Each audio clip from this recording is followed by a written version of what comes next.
ആണ്. ഇപ്പോൾ ഓച്ചിറ പോലും എത്തിയിട്ടില്ല. 10,000-കണക്കിന് ജനങ്ങൾ ഇടതടവില്ലാതെ റോഡ് നിൽക്കുകയാണ്. ഓച്ചിറയിലെ അന്തരീക്ഷം കണ്ടില്ലേ? ഇവിടെ ഇതിൽ അതെ, ഇനി ആലപ്പുഴയിലോട്ട് കയറുമ്പോൾ വലിയ ജനനിബിഡമായിരിക്കും. അല്ല, അവിടെ എത്തിയാൽ ഞങ്ങൾ സമയത്താണ്. നമുക്കവിടെ 8 മണിക്കെങ്കിലും എത്തുമെന്നുള്ള പ്രതീക്ഷയായിരുന്നു ഉണ്ടായിരുന്നു. അതെ, ഇപ്പൊ 8 മണി എന്നുള്ളത് പ്രതീക്ഷ പോയി. അതെ, ഈ വണ്ടി ഒന്ന് ഡൈവേർട്ട് ചെയ്ത് വിട്ടോട്ടെ.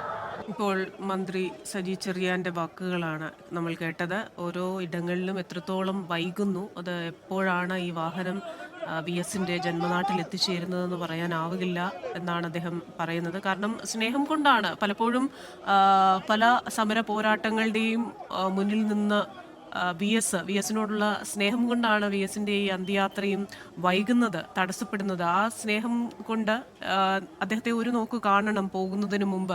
എന്തായിരുന്നു ആ ചരിത്രമെന്ന് ആ മുഖത്ത് നോക്കി അത് വീണ്ടും ആ ഓർമ്മകളിലേക്ക് പോകണം. പുതിയ തലമുറയിലേക്ക് ആ ഓർമ്മകൾ എത്തിക്കണം. ആ സന്ദേശം, അദ്ദേഹം ഉദ്ദേശിച്ച കാര്യങ്ങൾ ഇനിയും പുതിയ തലമുറയിൽ ചോദ്യങ്ങൾ ചോദിക്കാൻ ആളുണ്ടാകണം. സാധാരണക്കാർക്ക് വേണ്ടി ശബ്ദമുയർത്താൻ ആളുകൾ ഉണ്ടാകണം.